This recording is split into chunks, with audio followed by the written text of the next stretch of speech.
The winter in North Africa looked mild on the map, and the temperature figures seemed easier to endure than those on the European front, but on the battlefield, it was far more deceptive than the numbers suggested. The North African campaign of 1941 to 1942 was described by many British and German veterans as a kind of torment that could not be measured by temperature alone. By day, the heat lay over the ground like an iron plate turned upside down, and the air above the sand rippled as if it were made of a transparent flame. At night, it was as though everything had fallen suddenly into a bottomless, lightless well, and the wind came in carrying grains of salt and sand, making every exposed metal surface ice-cold to the touch by morning. During that period, the course of the fighting swung back and forth between the two sides. The British Eighth Army, relying on relatively stable sea supply routes and a solid system of mechanical maintenance, managed to keep its overall front line resilient. The German armoured forces under Rommel's command became famous for their sharp, deep thrusts and rapid manoeuvres, creating advances in the desert that were difficult to predict. But speed alone could not replace resources. In North Africa, the German forces generally faced a shortage of fuel, difficulties in replacing equipment, and dangerously extended supply lines. Any long-range maneuver was not simply a matter of burning more fuel, it meant accepting the risk that part of the force would be pushed to the edge of dehydration while still being required to fight on. In the war records from this period, one detail appears again and again: the struggle to obtain and preserve water. Dehydration brought soldiers to despair more surely than almost any combat wound. It was against this backdrop that the British signalman William Hart went missing.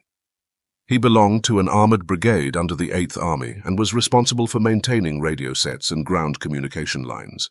His duties seemed removed from the front line, yet they were made extremely dangerous by the desert landscape, which offered almost no reliable points of reference.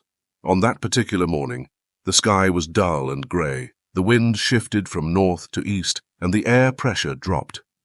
Signs that a sandstorm might form within a few hours. The brigade headquarters ordered the signals team to check a newly laid line and confirm that it still functioned after the unit's night movement. William and two other soldiers headed south in a half-mechanized transport. As they approached lower ground, the wind picked up and the sand intensified, grains of it striking the metal shell with a fine, dense patter, like some invisible kind of rain. What happened next is hard to reconstruct from post-war records, because every witness only saw a small part of it. The left flank of the armoured brigade ran into a sudden attack by a German reconnaissance unit. The engines of their armoured vehicles kicked up thick walls of dust, and smoke mixed with sand so completely that it became almost impossible to judge direction with the naked eye. Armoured guns began to probe at each other, and the rising wind tore sound apart before it could travel far.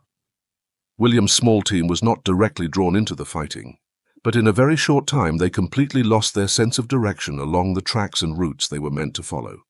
Maps were almost useless here because the shapes of the dunes changed every day. The transport vehicle suddenly sank into a patch of soft sand, its engine belching black smoke and no longer able to pull them free. The two other soldiers tried to push the vehicle out, but within moments they vanished from one another's sight in the blowing sand. William set off alone toward a distant rise in the ground, hoping a higher vantage point would let him spot his own armoured units. The farther he walked, the more his vision blurred, and the wind-driven sand cut at his cheeks like blades. He tried to cover his nose and mouth, but he could feel the blood vessels in his temples pounding hard, a classic sign of dehydration. His lips were already dry and cracking, his tongue seemed glued to the inside of his mouth, and every swallow demanded effort. There were only a few drops left in the canteen in his pack. He had meant to save them for a worse moment, but there was no longer any time to decide what worse might mean. With each step, he felt as if his feet were sinking into a kind of invisible mire. The ground beneath him was dry sand, but it seemed as though some unseen force were holding him back. The German reconnaissance team found him several hours later. They were driving a light scout car, its headlamps appearing as dim white smudges in the blowing dust. William no longer had the strength to run, or even to raise his hand in surrender. He simply knelt in the sand with both hands braced on the ground as if the sun had baked the strength out of him from the inside. The German soldiers approached quickly. From their movements it was clear that the sight of a British soldier on the verge of collapse did not surprise them. Such scenes were all too common in North Africa.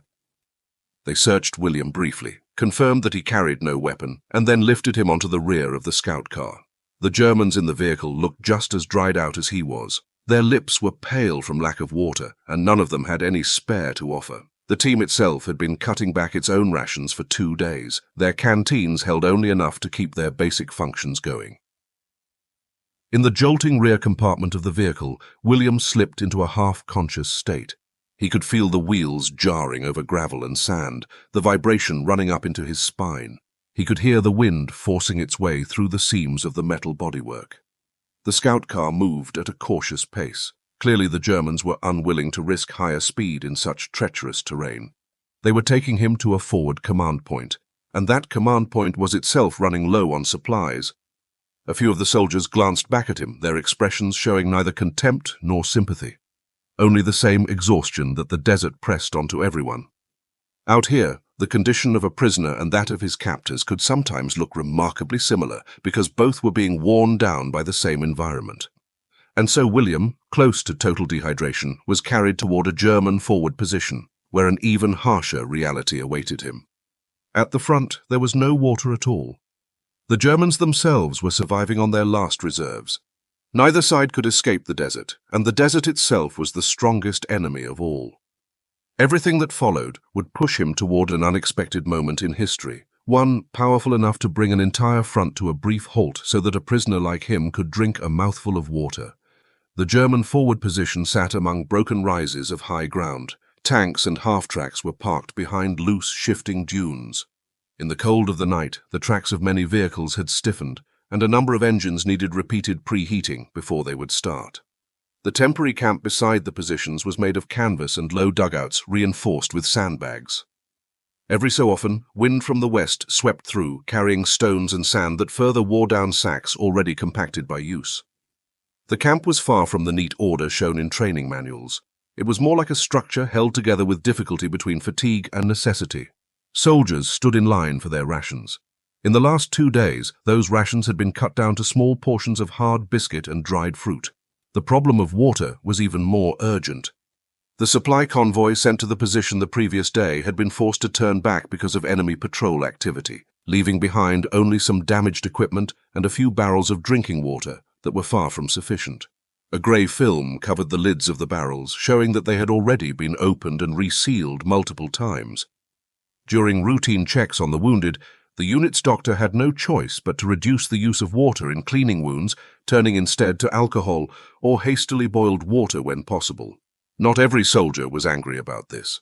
Most simply accepted it as fact. In this desert, anything could be reduced. Only water was always the first and most direct threat to life. When William was brought into the camp, the German medics tried to make a basic assessment of his condition. They set him down behind a well-placed stack of sandbags, where he could at least be shielded from the wind. His body could barely hold a sitting position. One medic gently pried open an eyelid with his thumb, checking how the pupil reacted to light and whether his skin had lost its elasticity from dehydration. Every sign pointed to the same conclusion. William was on the edge of real danger. His breathing was shallow and uneven. His fingers had turned pale from prolonged lack of water, and there was a faint tremor running through them. The medic wrote several figures on a clipboard, then set the pencil down and looked over at the water container nearby without moving toward it. They all knew that giving water to a prisoner would mean cutting the rations of German soldiers at the front even further, and that would affect the fighting ability of the whole unit. Their regulations forbade the abuse of prisoners, but those same regulations required them to keep their own forces in working condition. The camp commander hesitated when he received the medic's report. He had to inform higher command of the state of the water supply and also report the prisoner's situation. If anything happened to the prisoner, it would not only reflect on the discipline of the unit, but might also appear unfavorably in post-war records. In North Africa, German treatment of prisoners was watched more closely than usual, not only because of international conventions, but also because Rommel himself had made it clear in his orders that prisoners were to be given necessary water and medical aid. On the European front, such directives might have seemed less remarkable. In this desert, where water was more precious than ammunition, they stood out sharply. In the end, the commander sent a telegram to the rear. It was short, but its problem was sharp. The position had almost no water. The prisoner was close to total dehydration, and higher authority needed to decide whether to allocate some of their already scarce drinking water. The telegram passed through the temporary communications post, was relayed several times, and finally reached a more stable command area where Rommel happened to be on an inspection visit. When his staff placed the message before him, he spent very little time reading it. Reports of water shortages in the desert were nothing new to him. He had an unusually precise sense of the conditions and supply situation in this theater, far beyond that of many commanders. Many factors could decide victory or defeat on the battlefield, but whether soldiers could drink was one of the simplest and least negotiable. Rommel's decision did not involve any hesitation. His order traveled back along the same route to the front, but this time the instruction was more direct than the original telegram. It stated that prisoners must be given enough drinking water to preserve their lives, even if that meant cutting the rations for their own men or waiting for the next resupply. He also ordered that all offensive action at the front be suspended at once, and that medics, under the protection of a white flag, were to carry water bags to a meeting point between the German and British positions to avoid any accidental firing. The order was not only a military instruction, it was also a statement of principle, reminding the troops that even in extreme conditions they were expected to maintain basic discipline and humanity. When the order reached the front, the soldiers were preparing themselves for the midday heat. The sun grew more piercing in the sky, and the air felt like a slow-burning layer spread over the ground. At the moment they heard the order, a strange, almost unreal silence settled over the position. Artillery observers set down their field glasses, infantrymen paused as they adjusted their weapons, and everyone understood that something unusual was about to happen. Fighting is a state of constant tension, and a sudden stillness can produce a kind of indescribable emptiness. The soldiers stared out at the open ground in front of the ridge, watching the wind drag sand across the surface in fine lines. Lines that looked like marks left when time itself is stretched out. The medics began to prepare the water bags. They poured their limited water into several canvas carriers and tied each one tightly with strips of cloth. Every drop had to be measured and assigned. No one dared make a careless movement that might waste even a little. Before setting out, they checked the white flag, making sure the cloth would not fold over in the wind and be mistaken for something else by the British. In the desert, a piece of white cloth needed to be as visible as possible, and whether it was visible enough could, at times, decide who lived and who died. A small group of soldiers carrying the water bags started slowly toward the front. Their boots sank into the soft sand with each step, leaving shallow depressions that the wind immediately began to fill. The wind pulled at their uniforms from behind, as if trying to drag them back from the front line. As they advanced, the entire German position maintained a near total restraint. No one spoke. No engines turned over. On the British side, it was just as quiet. The infantrymen at the observation posts stopped aiming their weapons when they saw the white flag. Their stances eased from full alert to cautious readiness. They still did not know the Germans' exact intentions. But the rules of the desert told them there was only one situation that would bring such silence to the front. Someone, on one side or the other, was close to dying of thirst. And even if that person was the enemy, he had to be saved. When the medics reached the designated meeting point, a British liaison soldier stepped slowly out from behind cover. His movements were deliberately non-threatening, each step steady and unhurried. The two sides kept a safe distance. The medics set the water bags down on the ground and then backed away a few paces. The liaison soldier checked the area around the bags, making sure there were no traps, before finally stepping forward to pick them up. The canvas had been baked stiff by the heat. Inside, the water left faint dark patches on the cloth, a fragile mark in the blazing desert. When the water bags were brought back to their own position, William was still sitting in a daze behind the sandbags. A medic untied the cord at the mouth of the bag and carefully poured some water into a metal cup, then gently supported William's neck so he could swallow slowly. When the first mouthful of water passed down his throat, his body trembled slightly. It was not an emotional reaction, but a physical response to the return of moisture. The water was not cool and had no special taste. If anything, it carried a faint roughness from the canvas itself. But to a man on the edge of dehydration, it might as well have been life itself. His eyelids fluttered, and his breathing became deeper and more even. The front remained quiet. The German soldiers watching did not show exaggerated pride or any dramatic display of feeling. They simply stood by while the medic helped William and then handed the water bag to the next weakened British prisoner. The sun still burned fiercely. The wind was still dry. Nothing about the battlefield changed because of this brief ceasefire, yet in this place, almost crushed flat by the environment, silent restraint and mutual self-control formed a short-lived and peculiar balance. The desert would not bend for human kindness, but humans could pause for a moment within the desert's cruelty. Rommel's order had its effect here, but it did not draw attention to itself. It did not alter the course of the campaign or the nature of the desert, but it allowed several prisoners who might otherwise have died from dehydration to go on living. Through this combination of discipline and responsibility, soldiers on both sides were reminded that beyond the war itself there were still certain boundaries that could not be entirely worn away. This was only one among many similar moments in the North African campaign. In this case, the man at the center of it happened to be an ordinary signalman whose name would not alter the history of the war and would never appear in the records of any important conference. Yet when that bag of water was carried back under the white flag, he became one of the most direct witnesses in that sea of sand to the small, clear light of human decency. When the short ceasefire ended, the sound of the front gradually returned. On the British side, positions were adjusted and fields of fire reset.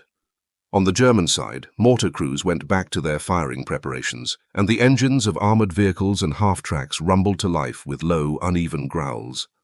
The desert accepted it all as if nothing unusual had happened.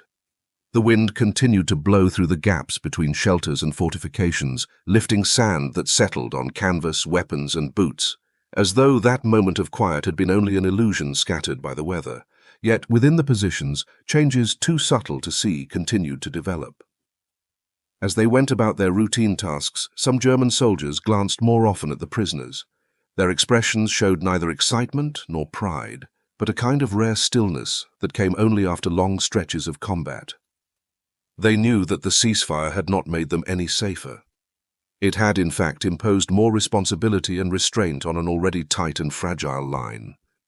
But they also understood that in such extreme conditions, maintaining discipline and a basic standard of conduct was not optional. It was an obligation. On the British side, the liaison soldier who had retrieved the water bags wrote a brief account before nightfall. In a simple entry on a form, he recorded the sequence of events, the actions of the German medics, the appearance of the white flag, and the distance maintained between the two sides at the meeting point. The language was dry and factual, but between the lines, it acknowledged that this ceasefire had been an unusual one. Such entries were not rare in North Africa. In several reports, British officers noted that German units, when their supplies allowed it, were willing to give water and basic medical aid to prisoners. These statements were not meant to flatter the enemy. They simply reflected the way the desert taught men what the true focus of survival really was. After a few gulps of water, William's strength began to return. His heartbeat steadied, and his mind slowly emerged from its fog. His limbs still felt heavy and sore, but he no longer had the sense of floating in emptiness. Leaning against the sandbags, he found that shapes around him were becoming distinct again. He saw German soldiers cleaning their weapons not far away. He saw a mechanic working beside an engine, adjusting a blackened fuel line. He saw a medic checking the remaining water in the bags. All these movements were slow but purposeful, governed by an inner logic. It was not a logic of victory or defeat. It was the logic of staying alive long enough to keep fighting. As the afternoon cooled, preparations began for a shift in the position. William and a few other prisoners were gathered at the rear of a half-track to be sent to a holding point farther behind the lines. There were not many of them, and their conditions were clearly different. Some were flushed from mild heat stroke, while others, more severely dehydrated, could barely keep their footing. The half-track set off slowly over the sand, its tracks throwing up grains that hung in the air like a faint mist. William was placed at the back, his spine pressed against the cold metal plate. The contrast between that chill and the daytime heat created a feeling that hovered between reality and dream, as if he were suspended at some distance from his own experience. On the journey, the German driver handled the vehicle with particular care. He drove at a steady, unhurried pace, avoiding sudden jolts in the soft ground. No one spoke. The only sounds were the wind and the working of the machinery. In the evening light, the desert turned a dull red, and the horizon looked like a line of gold stretched thin by the heat. William rested his head against the side of the vehicle. His throat was still dry, but compared to his earlier brush with death, he could now clearly feel strength slowly returning within him. More than once during the long ride, he noticed the escorting German soldiers touch their own canteens, lifting them slightly and then setting them down again. It was not that they refused themselves out of stubbornness. They simply had to keep enough water in reserve to face any sudden movement or emergency that might occur in the hours ahead. Their caution carried a kind of restraint that the desert itself had forced them to learn, a restraint that would never have formed on a training ground or in another theater of war. It belonged only to this land without shade. By the time they reached the rear holding point, the sky was completely dark. The camp's lights were covered with fabric to keep them from becoming targets for long-range fire. The escort turned the prisoners over to the guards, then went back to their vehicles to prepare for the return trip toward the front. William was led to a simple tent to rest. A military doctor examined him again using what medicines were left. This time the check was more thorough than at the front. The doctor noted his pulse, temperature, skin condition, and breathing rhythm, and confirmed that his body had pulled back from the edge of real danger. In the 2 days William spent at the holding point, his access to water gradually returned to normal. His senses cleared, and he was able to piece together the events at the front in his mind. He realized that he had not survived by mere luck, but because the enemy had followed a specific rule. When he tried to identify what he felt about that moment, he did not find gratitude or any simple sense of being moved. Instead, there was a plain, heavy understanding, the awareness that while hatred in war was real, it did not always govern everything. At times, human actions rose from something simpler and deeper than hostility, from the basic instinct to preserve life in the face of a harsh environment shared by all. A few weeks later, he was transferred to a prisoner of war camp farther to the rear. It was a temporary facility of wire fences, wooden posts, and old brick walls. In the camp, he was assigned to basic labor, moving supplies, counting equipment, and helping with simple tasks that kept the place running. With steady access to water and food, his body returned to normal, and his state of mind also settled. Every so often, he recalled the feel of that water bag. Under the sun it had hardened, and its surface bore the rough weave of the cloth. That texture had fixed itself in his memory with unusual clarity. It was not a symbol, nor something he later decided to treat as symbolic. It was simply the first solid, real thing he had held on to at the edge of death. As the war moved on, the North African front underwent decisive changes in late 1942 and 1943. Both sides experienced intense attacks and counterattacks, the collapse of supply routes, the breakdown of machinery, and the constant shifting of positions. When people later looked back at these phases of the campaign, they tended to focus on major battles and large-scale troop movements, paying little attention to the small incidents that took place between countless dunes. Yet the records still preserve multiple accounts of similar giving water events. They did not alter the outcome of the campaign, and they were never the centerpiece of strategic reports. Still, they formed a unique thread of humanity woven through the story of the North African War. Many years after the fighting ended, retired officers sorting through British wartime records filed this particular event away. In the notes, they added simple descriptions and marked that brief ceasefire as something worth preserving. It was not meant to cast the enemy in a noble light, nor to soften the cruelty of the war. It served instead as a reminder that even under the most extreme conditions, actions arising directly from basic human instinct could still appear. The meaning carried by those actions could, far from the battlefield, create a kind of reaction in people's minds that made them rethink the structure of war itself. In his later years, as William put his own experiences in order, he mentioned that episode at the end of his memoirs, and he did not describe every detail. He simply wrote in very plain language that the water bag was not the most important moment of his life, but it was the moment in the war when he saw most clearly that beyond hostility there remained something human. He did not see it as an act of kindness, but as an extension of the instinct to survive, a shared response among men facing the same desert. He was not trying to praise the enemy or belittle his own side. He was admitting that those occasional acts of restraint within the war were enough to show that men are not defined entirely by their weapons or their orders.